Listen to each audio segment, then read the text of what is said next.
বন্ধুরা সবাইকে অনেক অনেক প্রীতি ও শুভেচ্ছা জানিয়ে শুরু করছি আমাদের আজকের অনুষ্ঠান টিফিনের আড্ডায়। তোমাদের অপেক্ষার অবসান ঘটিয়ে আমি নুসাইবা তাসনিম আবারও চলে এলাম তোমাদের মাঝে। তোমরা সবাই নিশ্চয়ই অনেক ভালো আছো, আমি অনেক ভালো আছি, কারণ আজ আমি চলে এসেছি Nawab Habibullah model school and কলেজে।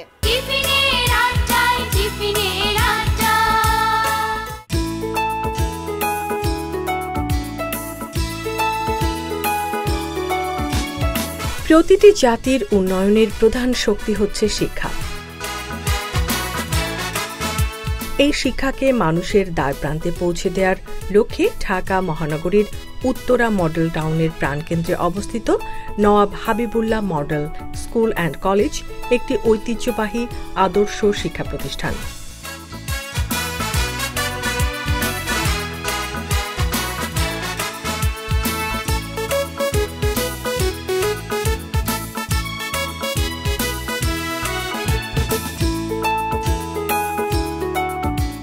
যে পড়াটা আমরা পড়ব সেটার মূল কথা হচ্ছে যে আমি এরকম হব। যেমন ধরো আমরা যদি কোনো গল্পের মধ্যে নবী রাসূলদের কথা পড়ি, যেমন আমরা যদি নবীটির কথা পড়ি, তাহলে আমাকে বুঝতে হবে যে নবীজির যে চরিত্রের যে মাধুর্যগুলি ছিল সেগুলি তোমার আমার মাঝে করতে হবে। মনুষ্যত্ব দিয়ে নৈতিক ও মানবিক গুণাবলীর বিকাশ সাধনের লক্ষ্যে 1963 সালের 8 এপ্রিল এলাকার গণ্যমান্য ব্যক্তিদের প্রতিযোগিতায় স্যার সলিমুল্লাহর ছেলে নওয়াব হাবিবুল্লাহর নামানুসারে নওয়াব হাবিবুল্লাহ আদর্শ উচ্চ বিদ্যালয় নামে প্রতিষ্ঠানটি যাত্রা শুরু করে। প্রতিষ্ঠানটি চাহিদার প্রেক্ষিতে 2007 সালে কারিগরি 2009-10 শিক্ষাবর্ষে উচ্চ মাধ্যমিক শিক্ষা কার্যক্রমের প্রসার ঘটে। 2022 সালে অত্র প্রতিষ্ঠানটি উত্তরা থানার মধ্যে প্রথম স্থান অধিকার করেন। বর্তমানে অত্র প্রতিষ্ঠানটিতে মাধ্যমিকের 2500 এবং উচ্চ মাধ্যমিকে 3000, মোট 5500-এর মতো শিক্ষার্থী অধ্যয়ন করছেন। প্রতিষ্ঠানের ফলাফল বরাবরই ঈর্ষণীয় এবং বরাবরই GPA 5-এর পরিমাণটি বেশি। এছাড়াও এই বছর উল্লেখযোগ্য সংখ্যক বৃত্তি লাভ করেন। পরিবেশগত শৃঙ্খলা নিশ্চিতকরণ এবং দেশের সেরা বিদ্যাপীঠ হিসেবে প্রতিষ্ঠানটি এগিয়ে যাবার ক্ষেত্রে শিক্ষক এবং কর্মচারীবৃন্দ আপ্রাণ চেষ্টা করছেন। আমরা সেই লক্ষ্যেই কাজ করে যাচ্ছি, অবশ্যই আমরা সাফল্য পাবো সেই প্রত্যাশা রাখছি। প্রতিষ্ঠানে রয়েছে 4টি বহুতল ভবন,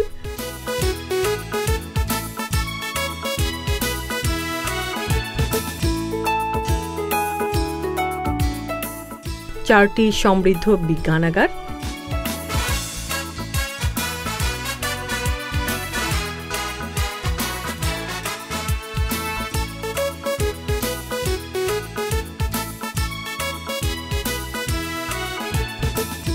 1টি ICTD ডিজিটাল কম্পিউটার ল্যাব,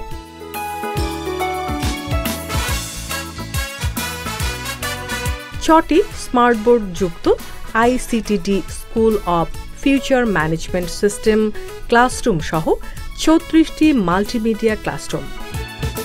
একবিংশ শতাব্দীর চ্যালেঞ্জ মোকাবেলার উপযোগী করে গড়ে তোলার জন্য প্রতিষ্ঠানের অধ্যাপক শিক্ষকগণ সর্বদাই নিবেদিত প্রাণ।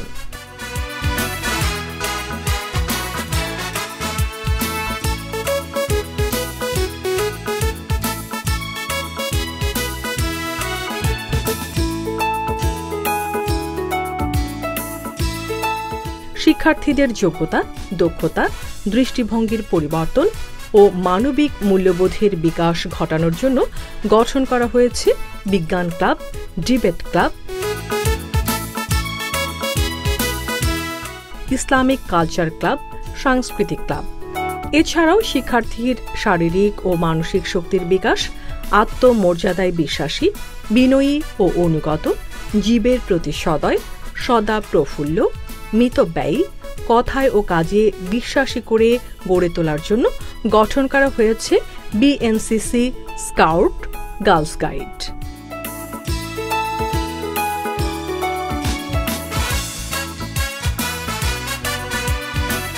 লেখাপড়ার পাশাপাশি শিক্ষার্থীরা নৈতিক ও মানবিক গুণাবলী অর্জন করে ভালো মানুষ হিসেবে গড়ে উঠতে পারবে এবং সমাজ ও দেশের উন্নয়নে অবদান রাখতে সক্ষম হবে।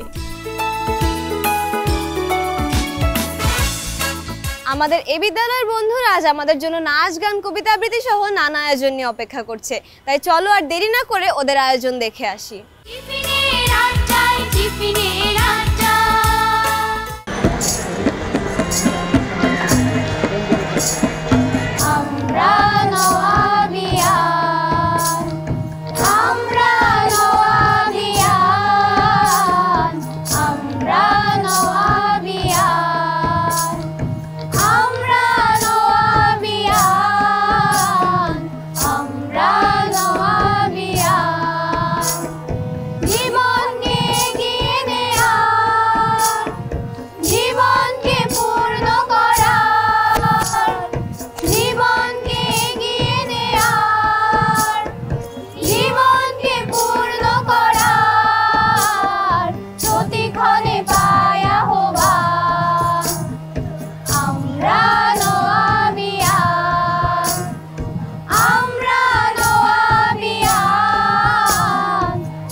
আমাদের মুখে আছে অসীম সাহস, আমাদের মাথায় আছে ঐশী আশিস।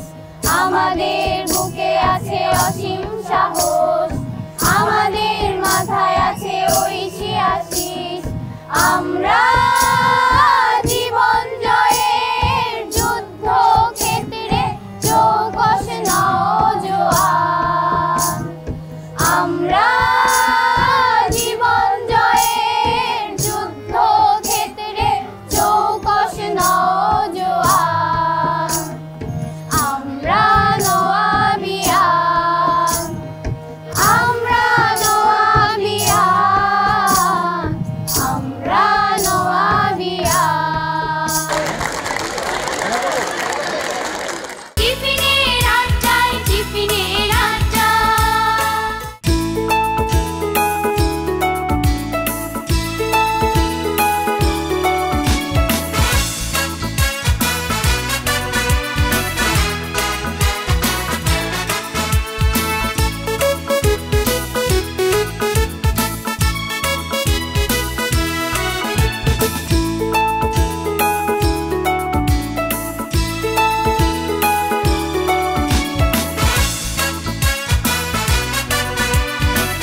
বন্ধুরা, ওদের ছবি আঁকা দেখে তোমরা নিশ্চয়ই এতক্ষণে বুঝতে পেরে গেছো ওরা খুবই মনোযোগ দিয়ে ছবি আঁকছে, তাই ওদেরকে এখন বিরক্ত করা ঠিক হবে না। চলো আমরা দেখে আসি বাকি বন্ধুরা কি করছে।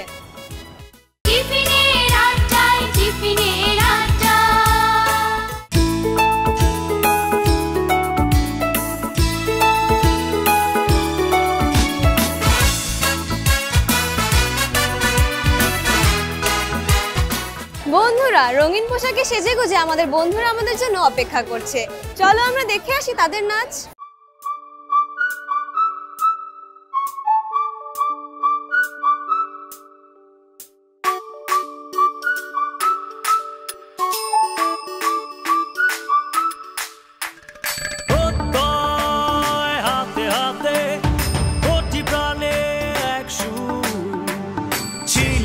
থাকবো সাথে, চলো যাইবো হুদু,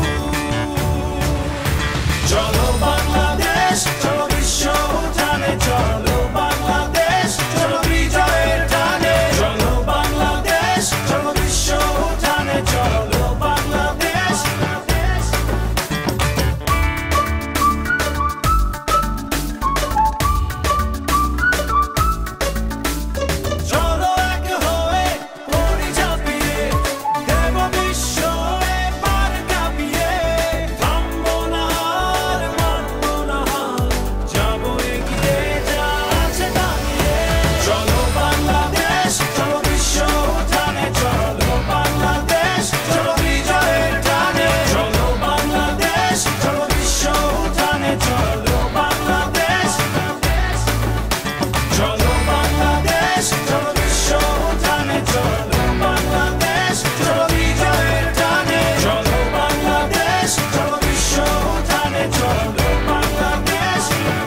বন্ধুরা, অসাধারণ একটি নাচ দেখলাম আমরা। এবার আমরা চলে যাই আমাদের পরবর্তী সেগমেন্টে।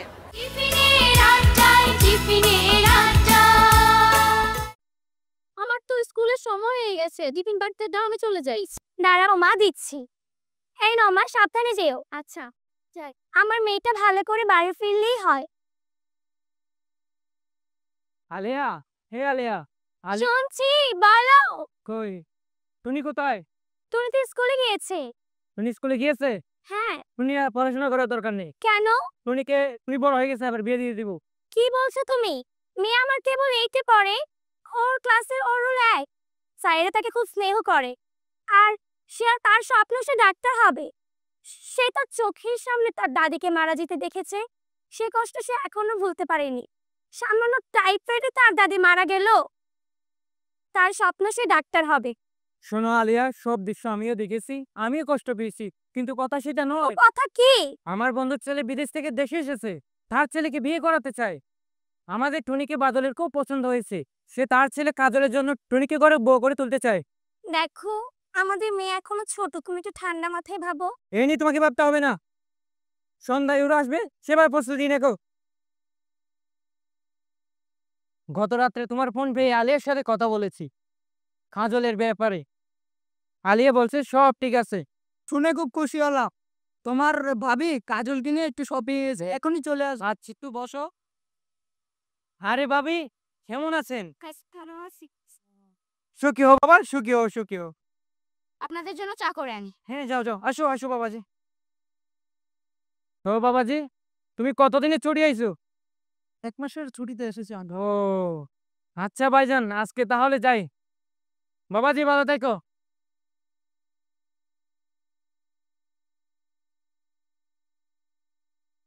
স্যার, আসসালামু আলাইকুম স্যার। মিমা, হঠাৎ এই সময়? স্যার, টুনিকে বাঁচান স্যার। টুনির বাবা আজ সন্ধ্যায় টুনিকে বিয়ে দিয়ে দিচ্ছে স্যার। আপনি চিন্তা করবেন না, এমন মেধাবী টুনিকে কোনোভাবেই বাল্য বিবাহ দেওয়া যাবে না। আমি এই বিষয় নিয়ে এখনই ওসি সাহেবের সাথে কথা বলছি। আসসালামু আলাইকুম ওসি সাহেব। ওয়ালাইকুম আসসালাম হেডমাস্টার। জি বলেন। আপনি টুনিকে চিনে থাকবেন, গতবার সম্মিলিত মেধা তালিকায় সে প্রথম স্থান অর্জন করেছে। তার পুরস্কারটিও আপনি তার হাতে তুলে দিয়েছিলেন। টুনিকে চিনতে পেরেছে? ওর কি খবর? কার বাবা তাকে আজই বিয়ে দিতে যাচ্ছে। আচ্ছা, আপনি কোনো টেনশন করবেন না, আজকে আমি ফোর্স নিয়ে যাচ্ছি। ওকে ওকে ওসি সাহেব। আপা, আপনি চিন্তা করবেন না, আপনি নিশ্চিন্তে মনে বাসায় চলে যান। স্যার, আসসালামু আলাইকুম স্যার। জনাব হাশেম সাহেবের একমাত্র কন্যা টুনি আক্তার এবং বাদল মিয়ার একমাত্র পুত্র কাজল মিয়া অর্থাৎ তুমি নগদ 1,01,000 টাকা দেনমোহর ধার্য করিয়া তুমি যদি এ বিয়েতে সম্মতি থাকো মা বল আলহামদুলিল্লাহ কবুল। আমি এই বিয়ে করতে চাই না। আমি পড়াশোনা করতে চাই, আমি ডাক্তার হতে চাই মা। আমি এই বিয়ে করতে চাই না। এখানে কি হচ্ছে? আমার মেয়ে বিয়ে হচ্ছে হিসাব। বাংলাদেশ বাল্য বিবাহ আইন অনুযায়ী আপনাকে অ্যারেস্ট করা হচ্ছে। আমার মেয়ে যখন মন চায় তখন বিয়ে দিব। Constable arrest him.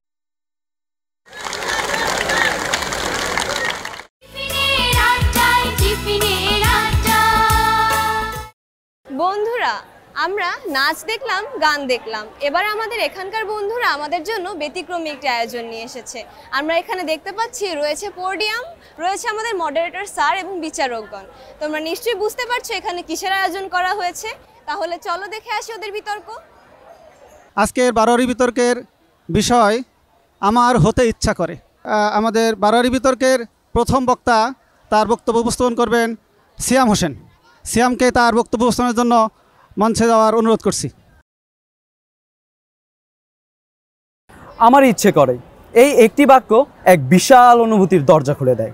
এটি শুধু একটি বাক্য নয়, এটি মানুষের অন্তরের আকাঙ্ক্ষা, স্বপ্ন আর পরিচয় খোঁজার যাত্রা। আকাঙ্ক্ষা মানুষের জীবনে সবচেয়ে বড় প্রশ্ন তোলে, আমি কে? আর এই প্রশ্নের উত্তর জোগায় আমার হতেই হবে। বর্তমান সমাজে আমরা অনেকেই চাই মানুষের মতো হতে, কিন্তু আমরা কয়জনই বাই চাই আমাকে নিজের মধ্যে থেকে খুঁজে বের করতে। আমার ইচ্ছা করে তা একটি বাক্যের মধ্যে কখনোই সমাপ্ত করা সম্ভব নয়। এটা এমন এক অনুভূতি যা আমাদের বলে এখন হয়তো হয়নি, কিন্তু ভবিষ্যতে অবশ্যই হবে। ছোটবেলা থেকে কত কিছুই তো স্বপ্ন দেখি, কয়টাই বা পূরণ করতে পারি। যখন জানতে পারি বিটিভির পর্দায় বিতর্ক করার সুযোগ পাচ্ছি, তখন থেকে মনে নাড়াউট দিয়ে ওঠে ছোটবেলা থেকে ঠিক কী কী চিন্তা করেছি, কী কী হতে চেয়েছিলাম আমি। যখন ছোট ছিলাম আমার মনে পড়ে সম্ভবত স্বপ্ন দেখতাম আকাশে ওঠার। আমি যদি আজ আকাশে উঠতে পারতাম তাহলে আকাশ হতো আমার ঠিকানা আর বাতাস হতো আমার সাক্ষী।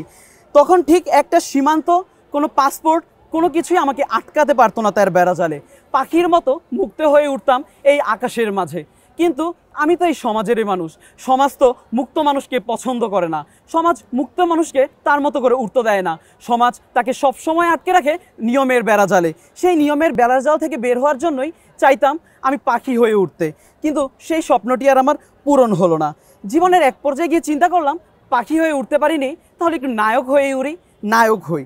কিন্তু এমন নায়ক হতে চেয়েছিলাম বাংলা সিনেমার নায়ক টাইপ, অনেকটা হলিউড, ডালিউড, বলিউড কাঁপিয়ে জিততে চেয়েছিলাম সেই অস্কার পুরস্কার।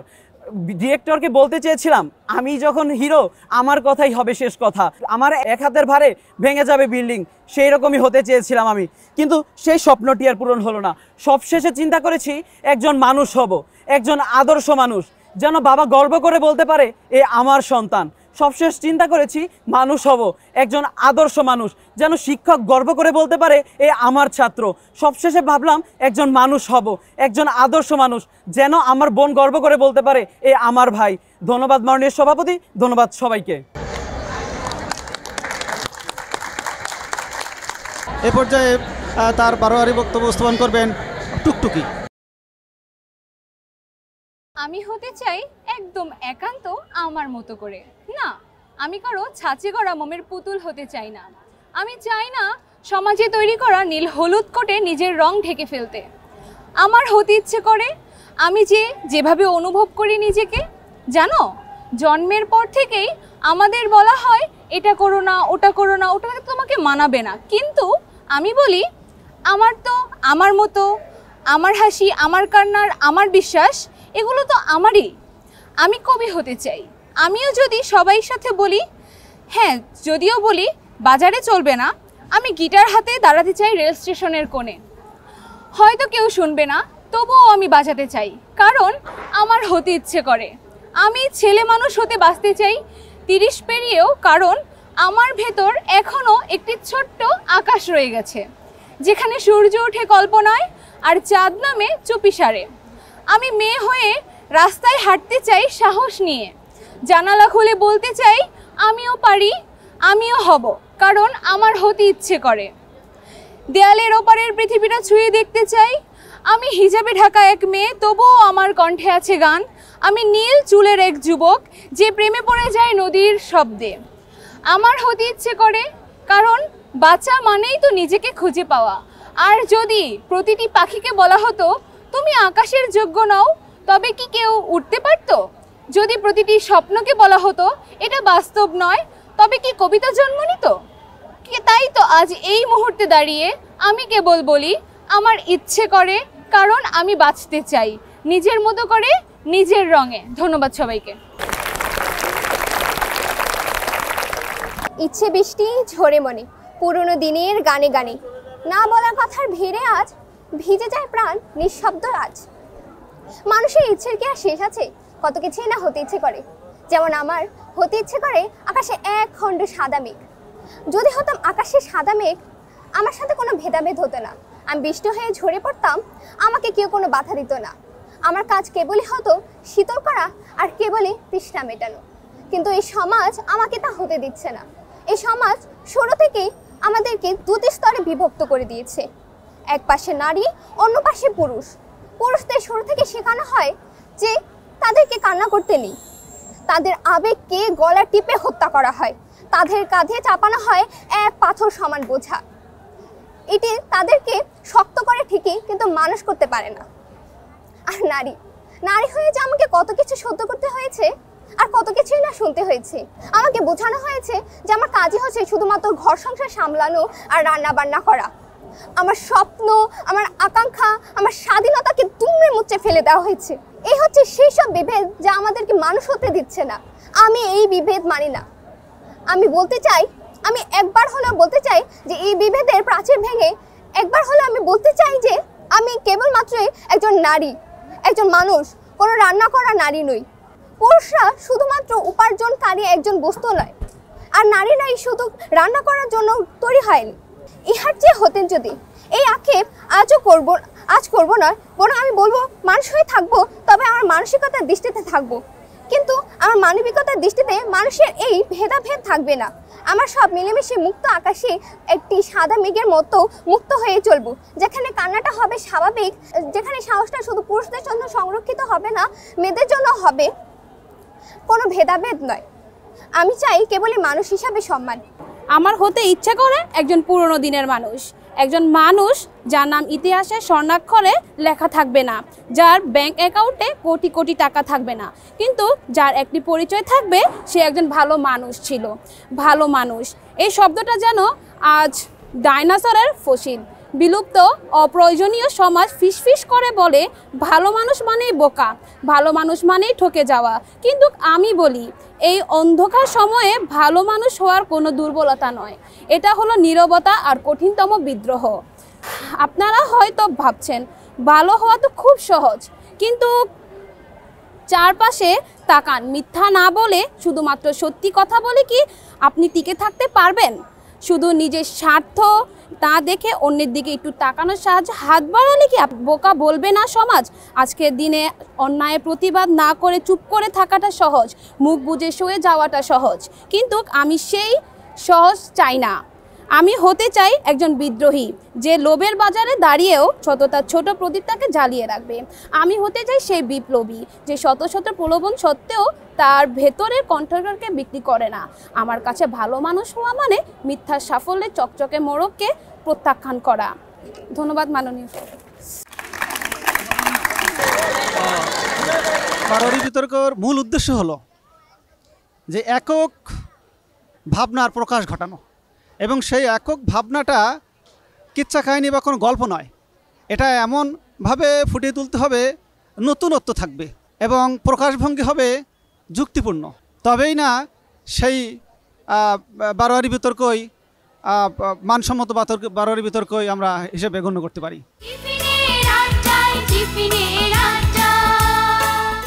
বন্ধুরা, নাচ হলো, গান হলো, চলো এখন আমাদের বন্ধু বাঁধনের কাছ থেকে একটি কবিতা আবৃত্তি শুনে আসি। আসসালামু আলাইকুম, আমি রাতিলা জাহান বাঁধন আবৃত্তি করছি কবি সত্যেন্দ্রনাথ দত্তের কোন দেশেতে তরুলতা কবিতাটি। কোন দেশেতে তরুলতা সকল দেশের চাইতে শ্যামল, কোন দেশেতে চলতে গেলেই তোলতে হয় রে দৌড়বা কমল, কোথায় ফলে সোনার ফসল সোনার কমল ফোটে রে, সে আমাদের বাংলাদেশ আমাদের এই বাংলারে। কোথায় ডাকে দোয়েল শ্যামা ফিঙে গাছে গাছে নাচে, কোথায় জলে মরাল চলে মরালে তার পাছে পাছে, বাবুই বাসা কোথায় বনে চাতর পারে পারে, সে আমাদের বাংলাদেশ আমাদেরই বাংলারে। বন্ধুরা, অসাধারণ একটি কবিতা আবৃত্তি শুনলাম, চলো এবার চলে যাই অন্য বন্ধুদের কাছে।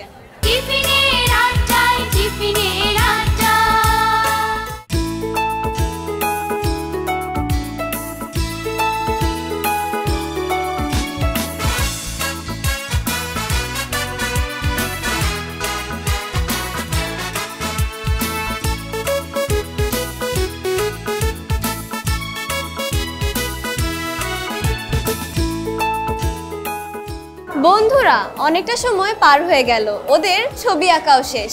প্রতিটি ছবি খুবই সুন্দর হয়েছে, এখান থেকে সেরা ছবি বাছাই করা আমার পক্ষে কঠিন, তাই এই দায়িত্বটি আমরা শিক্ষকদের কাছে দিয়ে দিচ্ছি এবং আমরা চলে যাচ্ছি আমাদের পরবর্তী সেগমেন্টে।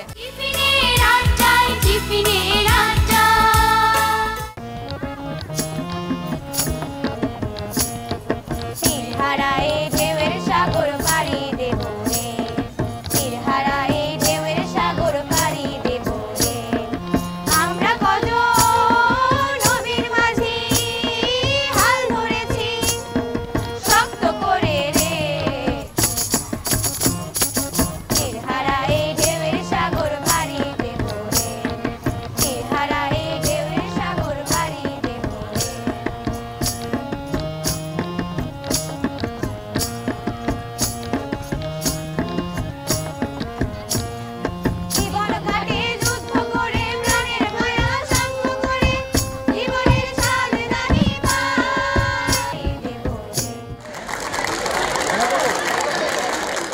বন্ধুরা, দেখতে দেখতে আমরা অনুষ্ঠানের একদম শেষ পর্যায়ে চলে এসেছি। এবার সময় হচ্ছে তোমাদের থেকে বিদায় নেওয়ার। সেই পর্যন্ত সবাই সুস্থ থেকো, ভালো থেকো। আল্লাহ হাফেজ।